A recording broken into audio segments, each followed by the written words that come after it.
প্রথমে ক্ষমা চেয়ে নিচ্ছি, আমি আসতে অনেক বেশি দেরি করেছি। আসার কথা ছিল 12:30টায়, হ্যাঁ? এসেছি নিয়ারলি 1:30 পার হয়ে গেছে। আমি ক্ষমা প্রার্থী, এটা আমার সাধ্যের বাইরে ছিল, এর বাইরে বেশি কিছু বলতে পারবো না। ওই সময়টা আমার নিয়ন্ত্রণে ছিল না বিধায় আমার আসতে দেরি হয়েছে। তারপর আমি সবসময় এমন একটা বিশ্বাস রাখি, সময় মতো উপস্থিত হওয়া এবং সময় মতো চলে যাওয়া, দুটোতে আমি বিশ্বাস করি। এবং দীর্ঘ কোনো সভা আসলে আমাদের করা উচিত। যে সভা বেশি দীর্ঘস্থায়ী যে সভা হয়, সেই সভার ফোকাস নষ্ট হয়।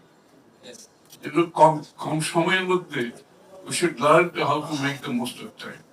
আমাদের দেশে খুব bad culture, including myself involved, আমরা দীর্ঘ সময় ধরে সভা করতে আসলে তখন কন্টেন্ট সব হারিয়ে যায় সভা। আমিও আজকে খুব সংক্ষিপ্ত বক্তব্য দেব। প্রথমে আবারও ধন্যবাদ তাদেরকে আমন্ত্রণ জানানোর জন্য। এখানে উপস্থিত আমার বন্ধু বান্ধব সবাই আছেন, সামনে প্রিয় সাংবাদিক ভাই বোনেরা আছেন, আমার সাথে সাংবাদিকদের সম্পর্ক একটু ভিন্ন। আমি সবসময় একটা খোলাখুলি বা ওদের সাথে কথা বলার চেষ্টা করি, বোঝার চেষ্টা করে ওরা কি ভাবছে। আমি মোটামুটি খোলাখুলি একটা আলোচনায় যাই সবসময়, চেষ্টা করি। যেহেতু সামনে বাজেট, আজকে একটু সতর্কতার সাথে কথা বলতে হবে, কারণ আপনারা তো একটু ফাঁক পেলেই এমন ভাবে রিপোর্ট করবেন যে বাংলাদেশ সব বাজেট মধ্যে লিক হয়ে গেল, এরকম একটা অবস্থা। তো তারপর বাজেটে যে বাজেটের ফিলোসফি, বাজেটের ভাবনা চিন্তা, এইটা তো আমাকে বলতে হবে। প্রথমত খুব কঠিন বলতে আমি যেটা বুঝাচ্ছি, এই সরকারের দায়িত্ব নেওয়ার পরে এই 1-1.5 মাসের মধ্যে বাজেট করা অলমোস্ট অসম্ভব ব্যাপার। যে বাজেটের প্রক্রিয়া সাধারণত 6 মাস ধরে থাকে, কমপক্ষে 6 মাস ধরে থাকে, 1-1.5 মাসের মধ্যে বাজেট করা খুবই কঠিন। তার উপরে যে অবস্থায় আমরা দায়িত্বটা পেয়েছি, বিগত 2টি সরকারের থেকে পাওয়া, এগুলোর সমাধান কঠিন, ভঙ্গুর অবস্থা সবাই আপনারা বলছেন, এবং তার সাথে সাথে এটার স্থিতিশীলতা, তারপরে সমৃদ্ধির পথ, কঠিন অবস্থা। তারপরেও বাজেট দিতে হবে, বাজেট তার অপেক্ষা করবে না, জুন মাসেই বাজেট দিতে হবে। সুতরাং আমাদের সেই কাজটা করতে হচ্ছে খুব একটা ধৈর্য সহকারে, প্রচুর ধৈর্যের দরকার, প্রচুর পরিশ্রমের দরকার। প্র্যাকটিক্যালি ঘুমানো ছাড়া সারাক্ষণেই কাজ সবাই করছে, আমি এখানে সবাই করছে। আশা করি এত কিছু অর্জের ভিতরেও একটা ভালো বাজেট দেওয়ার চেষ্টা করছে। দ্বিতীয় পয়েন্ট হচ্ছে, অনেকে বলে যে এত খারাপ দেশের অর্থনীতি, এত খারাপ, এত ভঙ্গুর, যেখানে সব ইন্ডিকেটর নিম্নগামী, সেখানে আপনারা একটা এত বড় বাজেট দিচ্ছে। এটার উত্তর দিতে গেলে অনেক দীর্ঘ সময় লাগবে। আমি সংক্ষিপ্ত ভাবে আরো কয়েকদিন আগে যেটা বলেছি, আমরা ছোটবেলায় যখন নলকূপে, খেয়াল আছে আপনাদের, আমরা নলকূপ যখন চাপতাম পানি আসতো, মাঝে মাঝে পানি আসতো না। নলকূপ না আসার কারণ হচ্ছে পানির লেভেলটা নিচে চলে যায়। পানির লেভেল যত নিচে চলে যায় তখন কিন্তু নলকূপে পানি আসে। তো বাংলাদেশের লেভেল যে জায়গায় নিচে গেছে, নলকূপের কথাটা বলছি, তখন আমরা কি করতাম, উপর দিয়ে পানি ঢালতাম, নলকূপের উপরে পানি ঢালতাম, পানি ঢালতে ঢালতে ওই নিচে যে লেয়ার যত নিচে গেছে ওটাকে আস্তে আস্তে উপরে, তারপরে যখন পাম্প করতাম তখন পানি আসা শুরু করতো। তো এই এক্সাম্পলটা এই জন্য দিলাম, লেভেল যেখানে গেছে আমাকে তো পানি ঢালতে হবে, পানি ঢালতে ঢালতে লেভেলে আনতে হবে, তারপর পাম্প করলে পানি বের হবে নলকূপ দিয়ে। বাজেটের বিষয়ে, বড় বাজেটের বিষয়ে আমি এটুকুই বলছি, এর বেশি বলার প্রয়োজন নেই। আমি মনে করি you got the message but I am trying to say. আর এখন হচ্ছে প্রত্যাশা তো অনেক, বিশেষ করে নির্বাচিত সরকার দায়বদ্ধতা, জবাবদিহিতা, আমাদেরকে জনগণের কাছে যেতে হবে।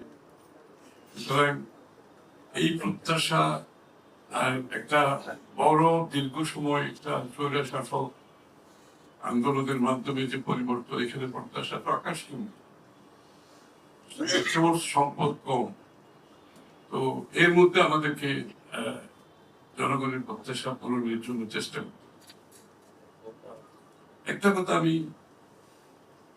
বলতে চাই, প্রথমে বাংলাদেশের বাজেটে সব সময় যারা বঞ্চিত হয়েছে তারা হচ্ছে হতদরিদ্র লোক। যারা নিম্ন আয়ের মানুষ তারা সবসময় বঞ্চিত হয়। এবং এই কারণে, আর বিশেষ করে বর্তমান প্রেক্ষাপটে যেখানে দারিদ্রতা বাড়ছে, যেখানে চাকরিহীনতা বাড়ছে, যেখানে বিনিয়োগ কমছে, যারা বিনিয়োগ করছে তারা আন্ডার পারফরমেন্সের মধ্যে আছে, যেখানে ক্যাপিটাল মেশিনারি প্রাইভেট ব্যক্তি খাতের ঋণের হার কমছে, সেখানে তো দারিদ্রতা আরো বাড়ছে। আমাদের প্রথমে দারিদ্রতা থেকে দরিদ্র মানুষগুলোকে, নিম্ন আয়ের মানুষগুলোকে অ্যাড্রেস করতে হচ্ছে। যে কারণে আপনারা দেখেছেন ফ্যামিলি কার্ড, যে বাড়ির যে গৃহ করতে সবচেয়ে নেগলেক্টেড মানুষটা বাড়িতে সারাদিন কাজ করে ফ্যামিলির জন্য, সবাই ঘুমিয়ে যে উনি ঘুমান সকলের শেষে, এই মানুষটার প্রতি কেউ কোনোদিন খেয়াল করে না। তার কোনো সামাজিক মূল্য নাই, এমনকি পরিবারও খুব একটা মূল্য নাই, কারণ তার তো কোনো আয় নেই। Income is a power, money is a power. এটা আমাদের গার্মেন্টস এর মেয়েরা একটু এম্পাওয়ার্ড কিভাবে হয়েছে, তাদের একটা আয় আছে বলে তারা পরিবারে এম্পাওয়ার্ড হয়েছে, সমাজে এম্পাওয়ার্ড হয়েছে। আমরা ওই লোকগুলোকে অ্যাড্রেস করছি প্রথম। ওই ব্যক্তিটি যে গৃহবধূ, যার সামাজিক আর্থিক একেবারেই কোনো মূল্য নেই, আমরা টাকাটা সরাসরি ট্রান্সফার করছি তার অ্যাকাউন্ট। এখানে কিন্তু মাঝখানে কেউ নাই। এই যে আমাদের যে দুর্নীতির কথা বলা হচ্ছে, এবং এই সিলেকশন গুলোতে কোনো পলিটিক্যাল ইনভলভমেন্ট, আমি পরিষ্কার করে বলতে চাই, সিলেকশন প্রসেসে কোনো পলিটিক্যাল ইনভলভমেন্ট নেই। We made it absolutely sure এই সিলেকশন প্রসেসে যাতে কোনো পলিটিক্যাল ইনভলভমেন্ট না। এবং আমরা যে পাইলট প্রজেক্ট শেষ করেছি, এটা আমরা অ্যানালাইজ করেছি, আমরা দেখেছি 1 থেকে 1.5% বিচ্যুতি হচ্ছে। বাংলাদেশের জন্য এত বড় সাকসেস আমি মনে করি কোনোদিন বলছিলাম না। 1 থেকে 1.5% বিচ্যুতি হয়েছে, এবং সেটা আমরা এখন কারেক্ট করছি। ওই 1-1.5% যেটা হয়েছে সেটা আমরা এখন কারেক্ট করছি, এবং আশা করি আগামী দিনে 100% না হলে 99.9% পর্যন্ত হওয়ার সম্ভাবনা আছে। আমি মনে করি বাংলাদেশের প্রেক্ষাপটে এই যে ডেলিভারি সিস্টেম গভর্নমেন্টের, এটা একটা বড় সফলতা শুরুতে। এবং ফার্মার্স কার্ডে আমরা গিয়েছি, এগেইন বাংলাদেশে আমাদের ফুড সিকিউরিটির জন্য যে লোকগুলো সবচেয়ে বেশি কাজ, আমাদের কৃষকরা, তাদের আমার ফুড সিকিউরিটি নিশ্চিত করতে হবে। এই লোকগুলোর জীবন যাপন, তাদের স্বাচ্ছন্দ্য, তাদের যে কৃষিতে তাদের যে কর্মকাণ্ড, একটা ভালো অবস্থানে তাদেরকে নিয়ে যেতে, যে কারণে আমরা ফার্মার্স কার্ড দিয়েছি। আশা করি কৃষিতে তার প্রতিফলন করবে, তাদের জীবন যাত্রার মান উন্নত হবে, তাদের পরিবারের জীবনযাত্রা বদল। আরেকটা হচ্ছে এখানে আমাদের universal health care, primary health care, preventive health care, যেটা বাংলাদেশের মানুষ সবচেয়ে বেশি ব্যয় করে স্বাস্থ্য নিজের পকেট থেকে, আফগানিস্তানের চেয়ে বেশি ব্যয় করে। আমাদের স্বাস্থ্য খাতের অবস্থা এত খারাপ, সেই জন্য আমরা সিদ্ধান্ত নিয়েছি এই মানুষগুলোর যে স্বাস্থ্য যদি আমরা ঠিক করতে না পারি, বিশেষ করে নিম্ন আয়ের মানুষ তারা অ্যাফোর্ড করতে পারে না, এটা ইউনিভার্সাল হেলথ কেয়ারের মাধ্যমে আমরা সাপোর্টটা দিতে পারি। তাদের যদি প্রাইমারি হেলথ কেয়ারটা আমরা টেক কেয়ার করতে পারি, এদের কিন্তু স্বাস্থ্যের অবনতি কম ঘটবে। কারণ প্রাইমারি হেলথ কেয়ারটা যখন সে পাবে, তার কিন্তু স্বাস্থ্যের অবনতি সামনের দিকে অসুখ বিসুখ কম হবে। এই জন্য আমরা এখানে একটা বড় প্রজেক্ট নিয়েছি, যে প্রাইমারি হেলথ কেয়ার সকলের কাছে পৌঁছে দেওয়া, ইউনিভার্সাল সকলের কাছে পৌঁছে দেওয়া। এটা ডেলিভারি কঠিন, কিন্তু ডেলিভারি দিতে হবে, এবং ডেলিভারির জন্য আমরা কিন্তু শুধুমাত্র সরকারি কর্মকর্তাদের উপর নির্ভর করছি না, এখানে একটু পরিবর্তন আছে। এখানে আমরা প্রাইভেট সেক্টরের সাথে কাজ করব, এখানে আমরা এনজিওদের সাথে কাজ করব for delivery. Creative economy is another aspect. Again, যেই মানুষগুলো বঞ্চিত মানুষ, বিশেষ করে মহিলারা গ্রামে গঞ্জে কাজ করছে, আমাদের কামার কুমার আর্টিজান যারা আছে, যারা ছিদুর পাটি বানাচ্ছে বরিশালে, আবার কেউ কামার কুমার তাদের মৃত আমাদের প্রোডাক্ট গুলো করছে, আবার আমাদের তাঁতিরা করছে। বহু মানুষ সারা গ্রামে গঞ্জে কাজ করছে, যারা আসলে কোনদিন কোনো বাজেট কিংবা তারা সরকারি অর্থনৈতিক কর্মকাণ্ডের পরিকল্পনার মধ্যে এই লোকগুলো আসে। দ্যাট ইনক্লুডস অলসো যে থিয়েটার আর্টিস্ট, এরা ভাত খেতে পারে, আমাদের গায়করা ভাত খেতে পারে, চলতে পারে, গান কি করবো, থিয়েটার কি করবো। আমরা এদেরকে অ্যাড্রেস করছি, এদেরকে আমরা এম্পাওয়ার্ড করতেছি। এটা আমরা ক্রিয়েটিভ ইকোনমির মধ্যে সবাইকে নিয়ে আসছি, এবং সবার জন্য প্রজেক্ট আছে, অ্যালোকেশন আছে। আমি বক্তৃতা বলছি না, এটা অ্যালোকেশন আছে, আপনারা দেখতে পাবেন বাজেটে। এদের জন্য আমরা অ্যালোকেশন রেখেছি, টার্গেটেড গ্রুপ, এবং এই ডেলিভারিটা আমরা প্রাইভেট সেক্টর এবং এনজিওর মাধ্যমে, কারণ government cannot deliver, quite honestly গভর্নমেন্টের এই এফিসিয়েন্সি নাই। আমরা সিদ্ধান্ত নিয়েছি এটা প্রাইভেট সেক্টর এনজিওদের মাধ্যমে ডেলিভার করবো। এনজিওদের সাথে অনেকগুলো মিটিং আমরা করেছি, এগুলো তাদের মাধ্যমে আমরা তাদেরকে, যেমন একটা গ্রামের একটা যারা মৃৎশিল্পীতে কাজ করে, তার একটা প্রোডাক্ট জন্মান্তরে কমে যাচ্ছে, কিন্তু এটা কোনো ইমপ্রুভমেন্ট, সে কিন্তু কোনো মতে চলছে তার জীবনটা। আমরা এখন তাদেরকে স্কিল দিচ্ছি, আমরা তাদেরকে ঋণ দিচ্ছি, আমরা তাদেরকে ডিজাইনিং সাপোর্ট দিচ্ছি, আমরা তাদেরকে ব্র্যান্ডিং সাপোর্ট দেবো, আমরা তাদেরকে মার্কেটিং, অনলাইন অ্যামাজন, ইবে এগুলোতে যাতে তারা অনলাইন তারা মার্কেটিং করতে পারে। এটা আবিষ্কার করার কিছু না, এটা আমরা দেখেছি কিভাবে থাইল্যান্ডে হচ্ছে 1 বিলিয়ন 1 প্রোডাক্ট।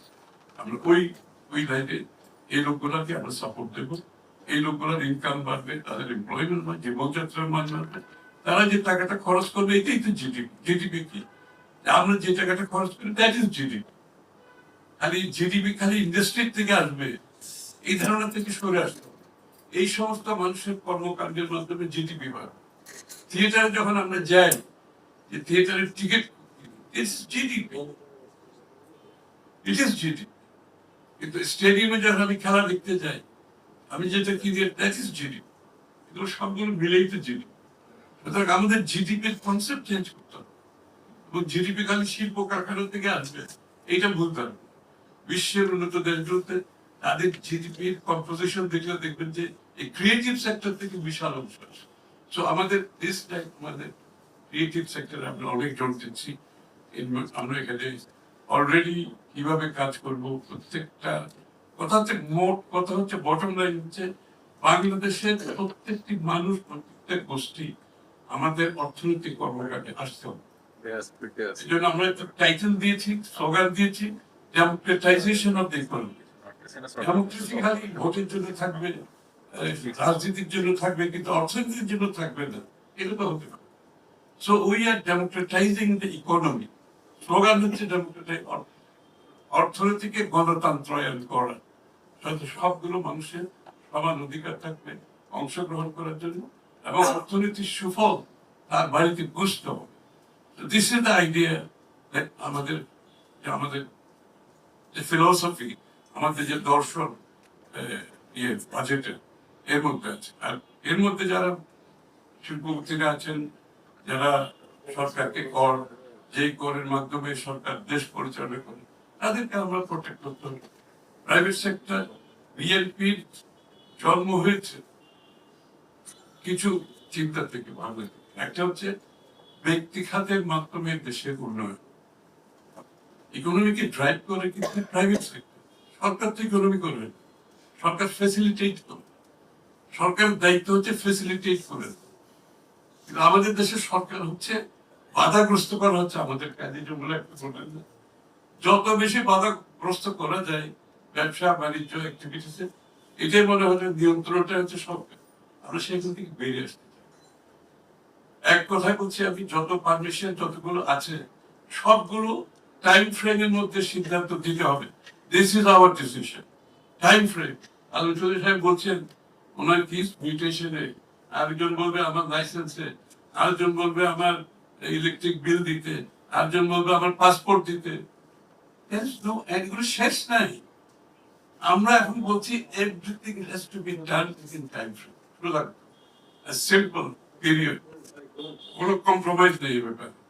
এবং 18টা 19টা 20টা পারমিশন লাগুক, একটা পয়েন্টে অ্যাপ্লাই করবে, সেই পয়েন্ট থেকে যে ফোকাল পয়েন্ট সবাই বলবো যে এই অ্যাপ্লিকেশন তুমি 1 সপ্তাহের মধ্যে ক্লিয়ার করো, উইদিন এ উইক ক্লিয়ার করতে হবে। আর যদি তার কোনো রেসপন্স না পাই, পারমিশন উইল বি, কারোর জন্য কেউ ওয়েট করবে না। এটা কোনো হ্যারাসমেন্ট আমরা চাই না, ব্যবসায়ী না, বাংলাদেশের নাগরিকের কোনো হ্যারাসমেন্ট। এটা তো সরকারের দায়িত্ব হচ্ছে নাগরিকের লাইফ ইজি করা, ফেসিলিটেট করা, স্বাচ্ছন্দ্যে আনা নাগরিক জীবনে। সুতরাং যত রেগুলেশনে মানুষের জীবনে বাধাগ্রস্ত করছে বর্তমানে, আমরা we are going for deregulation. And I mean it. আমি যখন বক্তৃতা বলতেছি, it's not a political statement. We are going for total deregulation. বাংলায় কি হবে?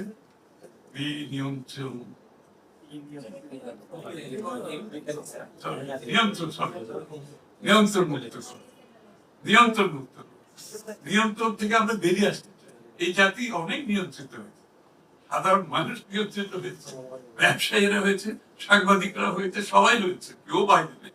আমরা একটু নিয়ন্ত্রণ থেকে একটু বেরোতে চাই। সো অ্যানাদার ফিলোসফি যে এই বাজেটের, যে নিয়ন্ত্রণ মুক্ত বাংলাদেশ, নিয়ন্ত্রণ মুক্ত অর্থনীতি, নিয়ন্ত্রণ মুক্ত ব্যবসা বাণিজ্য অর্থনীতি, যেটা বিকাশ করতে হবে। বিকাশ করার পথে কেউ যদি বাধাগ্রস্ত করে, will have to be very strict. এই যে আমাদের আরেকটা বিষয় আমি বলি, আমাদের বলছে ভাবিদা বলতেছিল যে বড় বাজেট বাস্তবায়ন করা, একদম সঠিক কথাটা বলছে। বাস্তবায়ন হয় না, বাস্তবায়ন করতে পারে না, কার কারণে পারে না, কেন পারে না, কোথায় পারে না, কোথায় বাধাগ্রস্ত, আমরা আইডেন্টিফাই করতেছি। আমরা প্রত্যেকটি প্রজেক্ট এখন ড্যাশবোর্ডে নিয়ে যাচ্ছি, প্রত্যেক মিনিস্ট্রিতে একটি ড্যাশবোর্ড থাকবে, ফাইন্যান্স মিনিস্ট্রিতে ড্যাশবোর্ড থাকবে, প্রাইম মিনিস্টার অফিসে ড্যাশবোর্ড থাকবে। এভরি প্রজেক্ট, প্রত্যেকটা প্রজেক্ট যেগুলো আমরা নেব, প্রত্যেকটা প্রজেক্ট ড্যাশবোর্ডে থাকবে, এটা প্রগ্রেস, ডেইলি প্রগ্রেস। কোনো কেউ যদি টাইম ফেল করে, এটা ফ্লাশ করবে ড্যাশবোর্ডে। সুতরাং ওই পয়েন্টে কার জন্য এটা ডিলে হয়েছে আইডেন্টিফাই করে অ্যাকশন উইল বি টেকেন। আর কোনো পথ নেই কিভাবে বাস্তবায়ন করবো, অনেক চিন্তা করছি আমি কিভাবে বাস্তবায়ন করবো। এই দেশের যে অবস্থা, ব্যুরোক্রেসির যে অবস্থা, আমাদের মানুষের যে মন মানসিকতা, দুঃখের বিষয় বলতে হয়, কেমনে বাস্তবায়ন করবো চিন্তা করছে, ব্রেন স্টর্মিং করছে, দিনের পর দিন ব্রেন স্টর্মিং করছে।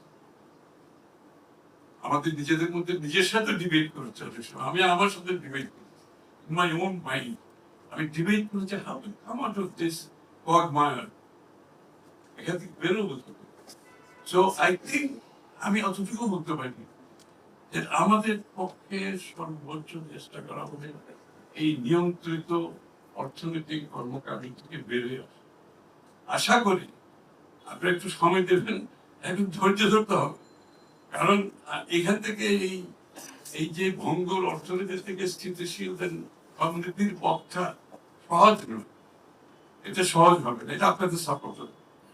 আমরা যদি ভালো কাজ করি বলবেন যে এটা ভালো কাজ হচ্ছে, আর খারাপ কাজ করলে বলবেন যে এটা ঠিক হচ্ছে, কোনো অসুবিধা নেই, উই হ্যাভ নো প্রবলেম, কোনো সমস্যা নেই। বাট কনস্ট্রাকটিভ হলে ভালো হয়, রাদার দেন সাবজেক্টিভ হলে অসুবিধা, কনস্ট্রাকটিভ হলে ভালো হয়। তো আর কিছু বাকি নেক্সট এখানে আলোচনা করা যাবে না। আর কিছু প্রশ্ন থাকলে দু একটা করে ফেলেন, আমার যেতে হবে, আমার চিনতে একটা ওই আদম চৌধুরী সাহেব বলেছেন যে আমি ওই যে যখন সিডিবিএলটা করার পেছনে কারণটাই ছিল এই যে এতগুলো কারণ, যে দেশ কেন আগাচ্ছে না, তার মধ্যে একটা ছিল ওই শেয়ার সার্টিফিকেট জাল করা, শেয়ার সার্টিফিকেট জাল করা, এবং শেয়ার সার্টিফিকেট গুলোকে বিভিন্ন ভাবে এটাকে একটা শেয়ার সার্টিফিকেটকে 5 বার বিক্রি করা, একটা শেয়ার সার্টিফিকেট একটা ব্যাংকে দিয়েছে, আরেকটা শেয়ার সার্টিফিকেট একটা ব্যাংকে দিয়েছে। এখান থেকে বের হওয়ার জন্য আমরা ভাবলাম আমরা কোথায় যাবো। তখন আমি সাজেস্ট করলাম আমরা ইলেকট্রনিক ফর্মে চলে যাই, শেয়ার গুলোকে ডিম্যাটেরিয়ালাইজ করে ফেলে দেবো, এগুলোকে ইলেকট্রনিক ফর্মে যাব, এক জায়গায় ডেপোজিটেড থাকবে, সেখান থেকে অল শেয়ার ট্রানজাকশন উইল, যেটা উনি বলেছেন। এখন 1000 কোটি টাকা ওখানে জমা আছে, এটা আমি নিজের হাতে করেছি। সিডিবিএল এর আমি ফাউন্ডার, চেয়ারম্যান, অনেক কষ্ট করে করতে হয়েছে, সংসদে আইন পাস করতে হয়েছে এটার জন্য। তাহলে আমি বিরোধী দলে প্রাইভেট মেম্বার্স বিল আনতে হয়েছে সংসদে, বিল এনে পাস করে ইমপ্লিমেন্ট করে কেউ টাকা দিতে চায় না। ওরা বলে সিডিবিএল আবার কি জিনিস, এটা তো বুঝি না, কাউকে এত লোককে কি করে বুঝাবো। তখন ওনাদের যারা বড় বড় কোম্পানিগুলো বলছে আপনারা আসেন, এডিবি এশিয়ান ডেভেলপমেন্ট ব্যাংকে বলেন আসেন। তো সবাই মিলে আমরা করেছি। আজকে it is functioning very well. Online real time training চলছে, এটাও আমি শুরু করেছি।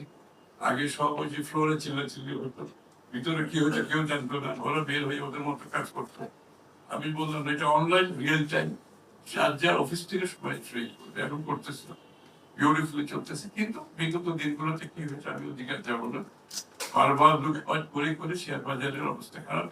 এখন আমাকে এখন সবচেয়ে বড় যে ব্যাংকগুলো আন্ডার ক্যাপিটাল, ব্যাংকগুলো তো লুটপাট করে নিয়ে গেছে টাকা, আন্ডার ক্যাপিটাল বেশি অনেক মনে হয়। এমনকি ব্যবসায়ীরা আন্ডার ক্যাপিটাল। ওই যে উনি যে বসে আছেন ওদিকে আসলে বসে আছেন, I am sure you are also under capital. মানে তোমাদের টাকাতে ডেপ্রিসিয়েশন হয়ে যাওয়ার পরে আর অনেকে লস করেছে বিভিন্ন কারণে আন্ডার ক্যাপিটালাইজ। এটা বিগ ইস্যু। এইটা আমাদেরকে অ্যাড্রেস করতে হচ্ছে। ব্যাংকগুলোকে কিভাবে ক্যাপিটালাইজ করবো, প্রাইভেট সেক্টরকে যারা আন্ডার ক্যাপিটাল তাদেরকে কিভাবে আমরা ওয়ার্কিং ক্যাপিটাল এবং আন্ডার ক্যাপিটালাইজ এখান থেকে বের করবি। বিগ স্কিম, সরকারতে এত টাকা নেই। আমি আইএফসি কে বলেছি, আমি ইন্টারন্যাশনাল ফান্ড ম্যানেজার বলেছি, আসতেছে সব। জেপি মর্গান ওয়াজ হিয়ার, আপনারা জানেন, এবং আরো ফান্ড ম্যানেজাররা বড় বড় ইনভেস্টমেন্ট কোম্পানি আসতেছে। এটাই হচ্ছে ভরসা। আমরা নতুন সিকিউরিটি অ্যান্ড এক্সচেঞ্জ কমিশনের কমপ্লিটলি নতুন ভাবে সাজাচ্ছি, আপনাদের জন্য বলছি। কমপ্লিটলি এই আগামী 2 সপ্তাহের মধ্যে জানতে পারবে। Will announce the names, professional, no politician, no politician, I can assure you, এবং কোনো পলিটিশিয়ানের কোনো মতামত নেওয়া হয়, একদম ইন্ডিপেন্ডেন্টলি সিলেকশন হচ্ছে একটা প্রফেশনাল, যারা মার্কেট বুঝে, যারা ক্যাপিটাল মার্কেট, এই ধরনের লোকগুলোকে নেওয়া হয়েছে। 4 জন কমিশনার, একজন চেয়ারম্যান। ইনশাআল্লাহ will see big turnaround. International interest পাচ্ছি আমরা, আইন কানুনগুলো চেঞ্জ করে দিচ্ছি, ভালো লিস্টেড কোম্পানি। এইসব দেখে অনেক লিস্টেড কোম্পানি এখন আমাদের কাছে আসছে, ভাই আমি লিস্টেড কোম্পানি করতে চাই, কারণ আমি ওই ক্যাসিনোতে লিস্টেড হতে চাই। আমি স্টক এক্সচেঞ্জে listed, not in a casino. ইনশাআল্লাহ you will see a big change. ব্যাংকগুলো থেকে প্রেসার কমে যাবে, কোম্পানিগুলো এখন স্টক মার্কেটে গিয়ে ফান্ড রেজ করতে পারবে, equity raise করতে পারবে, বন্ড ইস্যু করতে পারবে। there will be many products. ব্যাংকগুলোর উপর চাপ কমে যাবে। Banks are not supposed to lend. High street banks are not supposed to lend in high big such a huge amount, such high interest rate. It's not feasible. High street ব্যাংকগুলো 12-13% land করতেছে, 500 বা 2000 কোটি টাকা ওর deposit হচ্ছে short term, is landing long term. Doesn't work. So capital market has to be, inshallah, it will be functional in no time, I can assure you. Capital market আমি সবাইকে encourage করতে। আজকে সকালে একজন বাংলাদেশে গাড়ি প্রস্তুত করতেছে, ইভি ভেহিকলস করতেছে, ওরা এক্সপোর্টও করবে। আমাদের কম দামে আমি গাড়ি কিনতে পারবো, 30 লাখ 32 লাখের মধ্যে you can buy EV cars, inshallah. So we are giving them support, ওরা এক্সপোর্টও করবে এবং এই আপনারা সবাই গাড়ি কিনতে পারবেন একদম সস্তা হয়ে যাবে।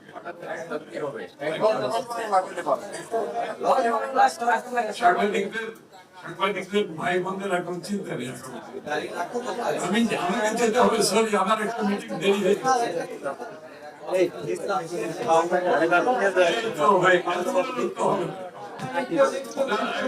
সরি সরি সুদের হার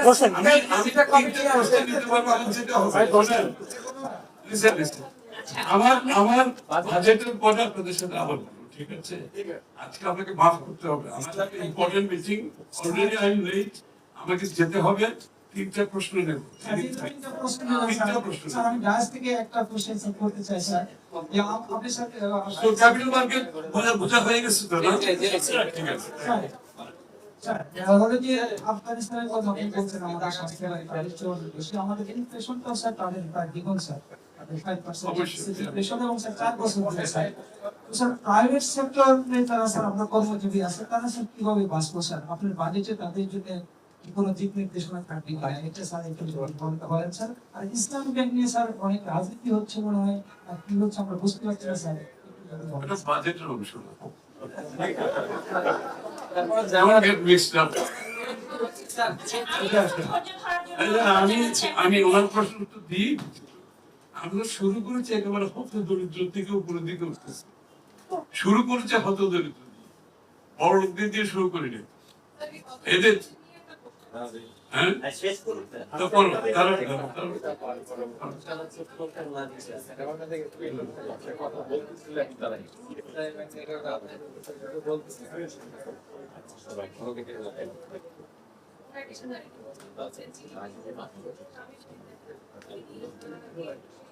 বুঝেছি, আমি বুঝে গেছি তোমার প্রশ্ন, বুঝে গেছি প্রশ্ন বহুবার উত্তর দিয়েছি, বুঝে গেছি আমি। এগুলো কনসলিডেটেড, এগুলো আস্তে আস্তে কনসলিডেটেড হয়ে যাবে। 100টা থাকলে কনসলিডেটেড হয়ে যাবে। একজন তো দুটো বেনিফিট পাবে, 600 টাকা একটা পাচ্ছে, ফর এক্সাম্পল সে আবার 2,500 টাকা মাসে পাচ্ছে পাবলিক না, তাহলে তার বিধবা ভাতাটা পাচ্ছে 2,500 টাকা। ওই টাকা সবার জন্য টাকা থাকে, গরিব মানুষের জন্য টাকা থাকবে না, এটা প্রশ্ন হইল। দেখা যাক না কি করে। বাংলাদেশে সবার জন্য আমরা অ্যালোকেশন করতে পারছি, এই গরিব মানুষগুলোর জন্য অ্যালোকেশন করতে পারবো না? আমরা তো অলরেডি 14,000 কোটি টাকা অ্যালোকেশন করেছি এর জন্য, ফ্যামিলি কার্ডের জন্য।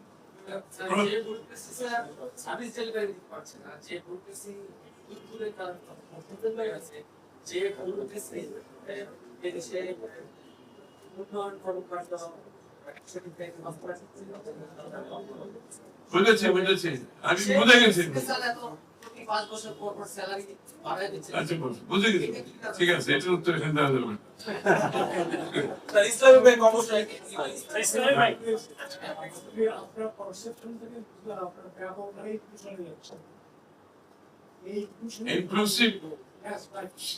ইনক্লুসিভ বাংলাদেশ, সবার জন্য বাংলাদেশ, সবার আগে বাংলাদেশ।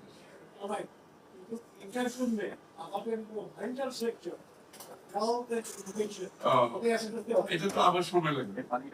হেলথ এডুকেশনে আপনি অ্যালোকেশন দেখবেন, আমি তার সঙ্গে আপনাদের এখন বলতে পারবো না। আমরা যখন যেটা বলেছি ওটার জন্য অ্যালোকেশন ওইভাবেই হবে, বাজেটে দেখতে পাবো, কোনো অসুবিধা হবে। আমার কথা হচ্ছে বাস্তবায়ন, allocation is not an issue, allocation will be there. স্বাস্থ্য শিক্ষা খাতে আগের চেয়ে অনেক বেশি। বাস্তবায়নটা নিয়ে আমাদের প্রশ্ন, কত ফাস্ট আমরা এগুলো বাস্তবায়ন করতে পারবো, এটাই হচ্ছে আমাদের উপরে, এবং এইটার জন্য আমরা কাজ করছি। আর কিভাবে বাস্তবায়ন করবো, তো এভরি মিনিস্টার, প্রত্যেক সেক্রেটারি, তার মিনিস্ট্রি, প্রত্যেকটা বাজেটের রিপোর্টিং কন্টিনিউয়াসলি ড্যাশবোর্ড যদি কেউ ফেল করে, ওই ড্যাশবোর্ডে ওটা দেখা যাবে যে এই প্রজেক্ট এই মিনিস্ট্রি পিছিয়ে আছে, কেন পিছিয়ে আছে, you to answer. Everybody is accountable. This government, prime minister থেকে শুরু করে আমরা সবাই অ্যাকাউন্টেবল। ইটস নট দ্যাট এখানে কোনো অন্য কিছু করার সুযোগ নেই। Everybody is accountable. Like I am accountable to you. আমি কেন বলছি? ব্যাংকের অস্থিরতা কবে করবে? ওই তো ব্যাংকের কথা কি বললাম, আমরা রিক্যাপিটালাইজ করার জন্য কাজ করছি, রিক্যাপিটালাইজ তো করতে হবে। অস্থিরতা তখন কমবে যখন ব্যাংকগুলো রিক্যাপিটালাইজ হবে, ডেপোজিটের টাকা ফেরত দিতে পারবে, ডেপোজিটাররা কনফিডেন্স পাবে, আবার ডেপোজিট করবে, ব্যাংকগুলো ল্যান্ডিং করতে পারবে। This is the cycle. Thank you, আমার যেতে হবে।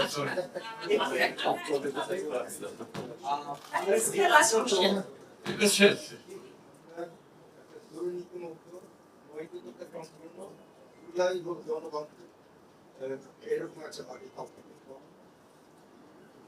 আমি তো মনে করি সেটাই উদ্দেশ্য বাজেটের। আমি এতক্ষণ যা বললাম ওটা বাজেটের উদ্দেশ্য হচ্ছে দুর্নীতি সবার জন্য বাংলাদেশ, প্রত্যেকটা মানুষের ইনক্লুসিভ ফাইন্যান্সিয়াল ইনক্লুশন, আপনার প্রত্যেকটা গোষ্ঠীর ইনক্লুশন এই বাজেটগুলো, এবং প্রত্যেকের কাছে এটার বেনিফিট সকলকে পেতে হবে। বাংলাদেশে আমরা মানে অলরেডি আপনাদের ইতিমধ্যে দেখছেন আমাদের প্রজেক্ট 2-3 মাসের মধ্যে একটা সরকার এতগুলো প্রজেক্ট ইমপ্লিমেন্টেশন এই পর্যায়ে কোনোদিন আসছে আমার তো জানেন না। আমি নিজেও আগেও সরকারে ছিলাম, আমার জানেন নেই। এবং যে আমরা যেদিকে যাচ্ছি আশা করি দুর্নীতিমুক্ত একটা এফিশিয়েন্ট এই যে প্রজেক্ট করলে হবে না। আমরা প্রজেক্টের 4টা মানদণ্ড ঠিক করছি। প্রত্যেকটা প্রজেক্টের 4টা মানদণ্ড। একটা হচ্ছে ভ্যালু ফর মানি, আপনি যে টাকাটা খরচ করবেন এটা মূল্যবান থাকতে হবে। একটা হচ্ছে রিটার্ন অন ইনভেস্টমেন্ট, যে এই প্রজেক্টটা আমি করছি এটার উপর রিটার্ন কি আমাকে হিসাব করতে হবে আমি পাচ্ছি কিনা। থার্ড হচ্ছে জব ক্রিয়েশন হচ্ছে কিনা। ফোর্থ হচ্ছে আপনার আমাদের এনভায়রনমেন্টাল কনসিডারেশন ঠিক আছে কিনা। আমাদের ছোট দেশ, এতগুলো লোক বাস করি, আমার এনভায়রনমেন্টটাকে ধ্বংস করে দিয়ে আমার অর্থনীতি গঠন করলে আমাদের জন্য ক্ষতি হবে। এই 4টা কনসিডারেশন হচ্ছে আমাদের প্রত্যেকটা প্রজেক্ট সিলেকশন। এই 4টা যেগুলো মিট করবে না ওই সমস্ত প্রজেক্ট আমরা বাতিল করে দিচ্ছি। বিগত দিনে 1300 বাজেট বা প্রজেক্ট নিয়ে আমরা সরকার দায়িত্ব নিয়েছি, এর মধ্যে অনেকগুলো প্রজেক্টের এই মানদণ্ড মিট করতেছে না, এর মধ্যে আমরা অনেক বাতিল করে দেবো। আর কিছু যারা বেশি খরচ করে ফেলেছে এগুলোকে আমরা রিপারপাসিং, এটাকে আরো কিভাবে best utilisation return on investment করা যায় আমরা চেষ্টা করছি। আর সামনের দিকে যে নতুন বাজেটগুলো নতুন প্রজেক্টগুলো হবে এগুলো 4টা মানদণ্ড মেনে করতে হবে, এর বাইরে কোনো প্রজেক্ট করা যাবে না। তো এই 4টা মানলেই তো এথিক্স এন্ড মোরালিটি চলে গেছে। Thank you very much.